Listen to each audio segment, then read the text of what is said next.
All right, well, you've done a great job there, Thanks, Martha. I'm sure it's just very emotional to be there. We were talking about the 21-gun salute as a team, and I'm reading that 21 is a symbolic number in the military. It is the sum of 1776, 1 plus 7 plus 7 plus 6. Makes sense. Yes, when we had our independence. And the tradition stems from the naval tradition. When a warship signifies its lack of hostility, it fires its cannons out into the ocean until all the ammunition is spent. Still with us is Origin of the 21-gun salute.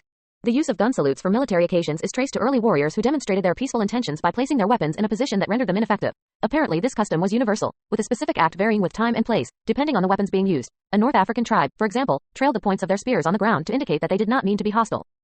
The tradition of rendering a salute by cannon originated in the 14th century as firearms and cannons came into use.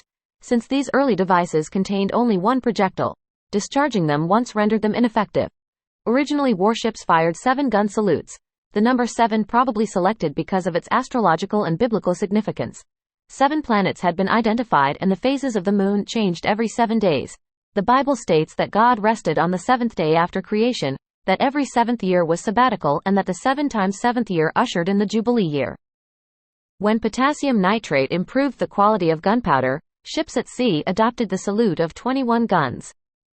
The 21-gun salute became the highest honor a nation rendered.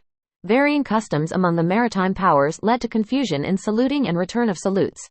Great Britain, the world's preeminent sea power in the 18th and 19th centuries, compelled weaker nations to salute first, and for a time monarchies received more guns than did republics. Eventually, by agreement, the international salute was established at 21 guns, although the United States did not agree on this procedure until August 1875. All the ammunition is spent. still with us is you do for your country. And, you know, and all this, what it reminds me of is laws only take us so far. Talk about Eisenhower, you talk about these young men and women. Ultimately, what really matters is character. What really matters is the willingness of individual Americans to serve, to do the right thing. And that's not something you can legislate. You can't dictate it. You've got to build a society where this is taught and where these behaviors are modeled. You know, I could not agree more. And let me just pick out a phrase, which is thank you for your service. And we who are veterans hear that constantly. It is very welcome, and I'm glad that we do that. We need to take that concept and broaden it. There are so many ways to serve this country, not just the military. It's Peace Corps, Volunteer for America, Teach for America, school teachers in packed classrooms making $37,000. Where we honour and remember those who've just made the ultimate sacrifice for our freedom. That seems a basic. It really doesn't seem that you need to educate somebody what you do to commemorate D-Day. It's something which happens just normally and naturally. But Mika Brezhnev from Morning Joe's hit the nail on the head, because they don't really get this. You should think that a day like it's a day where we, like, just for a moment, put politics to one side and show respect. Unfortunately, amongst the Trumps and the Elon Musk type brigade, just another normal day for them. Just a Thursday to insult, be disrespectful, and just... I do not understand how someone like Marjorie Taylor Greene actually can be breathing the same air as a veteran or someone that's laid down their life for our freedom, because I just looked through, I'm not going to share it with you, some of the comments different people have had to say from the Republican side, from the Trump side, and it's shocking, shameful and shocking. Has everything got to always be, can we try and get a political shading? Can we spread some political muck? Does Trump just wake up thinking, right, just another day of hate? Just another day of feeling bitter? Just another day of feeling like the world is made as a victim? For one day. 24 hours. In fact, not even 24 hours. 1 hour. 1 moment. Nothing. They just couldn't even take one day off. Not 1 moment. To show some respect. I always say we've got to the bottom of the barrel, I'm lost for words, etc. But every time we get lower and lower and lower. This cannot be who we are.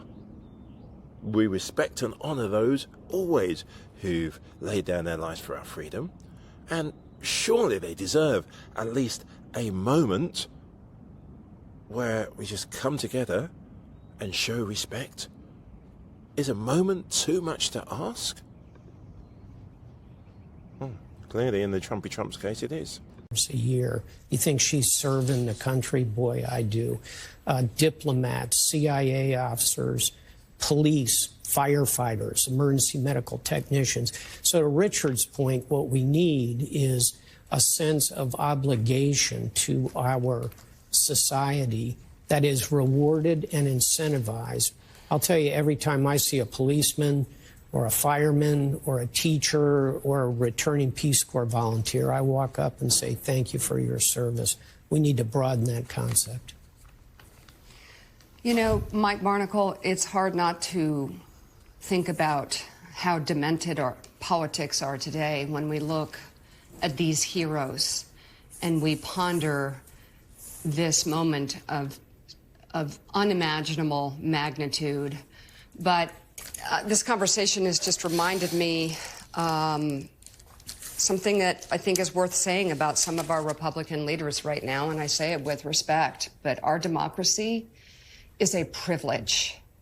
It is fragile, and it is a privilege. And Republican leaders following Donald Trump's autocratic tendencies are validating and reinforcing his violent and anti-democratic ways on such a grand scale that they almost remind me of sort of the entitled children of America's democracy.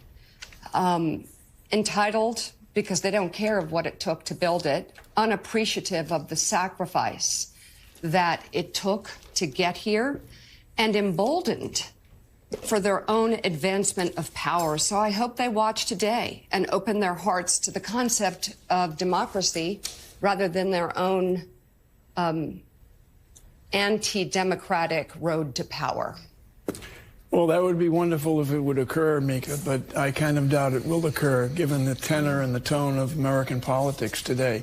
The Admiral and Richard just mentioned a key word, leadership. We need leadership in this country. We presently have pretty good leadership. A veteran of politics, Joseph R. Biden, a man who knows what he's doing. And what's happened to him? Well, he gets, every day, he's 81, he's too old to be president, get him out of there. And we have the other guy running against him who absolutely just said, we heard him say it, talking about his court case, I went through something no one ever has gone through. Look at the pictures we're showing right now. Look at the pictures we're showing right now. And this human being says, I went through something that no one has ever gone through. We need leadership in this country. What we don't need is people running for public office on either party, but specifically you mentioned the Republican Party and the Republican leader, Mr. Trump, who has made it a point to attack the fact that 12 ordinary citizens, 12 ordinary American citizens, strangers to each other, with various jobs, of various religions, of various ethnic backgrounds, gathered in a room, the heart of democracy, and came up with a verdict in his trial. And now it's a point of attack for him and for nearly every other Republican sycophant who follows him. And that attack is an attack, a direct attack on our democracy. It is the modern day version of a sneak attack on America. It's the modern day version of attacking the fundamental progress we've made in this country and the roots of our country, which is democracy. Oh my gosh.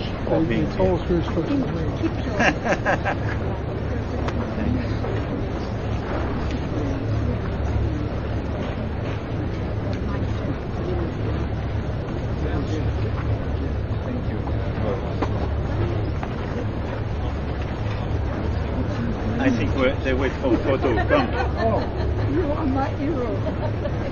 Oh, now we. Oh.